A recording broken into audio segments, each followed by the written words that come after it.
নমস্কাৰ, মই পলাশ। আপোনালোকে চাই আছে পলাশ আছাম।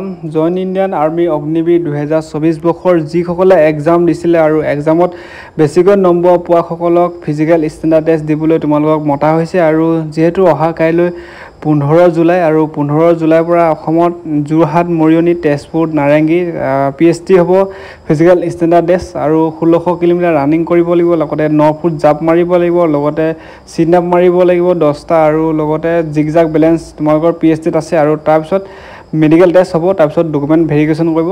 আৰু তোমালোকৰ অহা কাইলৈ যেতিয়া তোমালোকে PST দিবলৈ যাবা আৰু তাত বিশেষ কি লৈ যাব লাগিব, ডকুমেণ্টছ এপ্লাই কৰিছা গোটেইবোৰ লৈ যাবা। যদি তোমালোকৰ এক্সট্ৰা চাৰ্টিফিকেট এপ্লাই কৰি দিয়া নাছিলা, যদি এতিয়া হাতত আছে এক্সট্ৰা চাৰ্টিফিকেট NCC হওক আৰু লগতে খেলৰ হওক, তোমালোকে সেইবোৰ লৈ যাবা। আৰু তাত তোমালোকক চেক কৰিব। লগতে যিবোৰ এপ্লাই কৰা মেইন ডকুমেণ্টছ অৰিজিনেল গোটেইখিনি লৈ যাবা, কাৰণ তাত যোনখনে ডকুমেণ্টছ বিচাৰে তোমালোকে দিব লাগিব। তোমালোকে এই ভিডিঅ'টোৰ শেষলৈকে চোৱা। আৰু এখন হ'ল তেজপুৰ, তাত জইন ইণ্ডিয়ান আৰ্মি ৰেলী হৈছিলে PST 1600 কিলোমিটাৰ ৰানিং পাছ কৰাৰ পিছত তোমালোকৰ চিন আপ মাৰিব লাগিব, আৰু চিন আপ 10টা।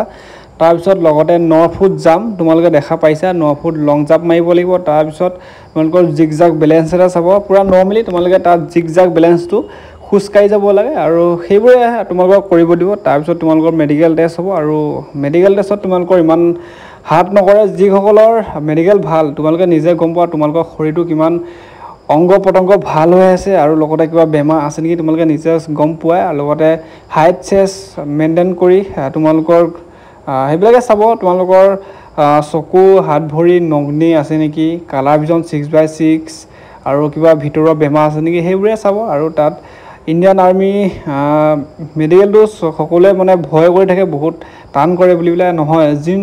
যোনসকলৰ শৰীৰটো একো প্ৰব্লেম নাই, একো বেমাৰ আজাৰ নাই, তেওঁলোকে বিন্দাছ পাছ কৰি যাব, একো টেনশ্যন কৰিবলগীয়া নাই। আৰু তোমালোকে অহা কাইলৈ যিহেতু ষ্টাৰ্ট হৈ গ'ল, আৰু সকলোৱে অপেক্ষা কৰি আছিলে, আৰু সকলোৱে কষ্ট কৰি এক্সাম দিছে, এক্সামত নাম অহাসকলক PST দিবলৈ মাতিছে। আৰু তোমালোকে অহা কাইলৈ ৰানিং কৰিব লাগিব, আৰু লগতে তোমালোকে ভালকৈ ৰানিং কৰা। আৰু লগতে ইণ্ডিয়ান আৰ্মি এযোৰ ড্ৰেছ তোমালোকে পিন্ধিবলৈ পাই আছা, মানে চাকৰিটো সন্মুখত দি আছে। তোমালোকে অকণমান লাষ্ট পৰ্যায় আছে, তোমালোকে এইকণ কষ্ট কৰিলে তোমালোকৰ চাকৰিটো পাই যাবা। আৰু ভিডিঅ'টো দিবলৈ চেষ্টা কৰিলোঁ। যদি ভিডিঅ'টো চাই ভাল লাগিছে এটা লাইক কৰি দিবা, চেনেলটো যদি প্ৰথম চাই আছে চেনেলটো ছাবস্ক্ৰাইব কৰি দিবা।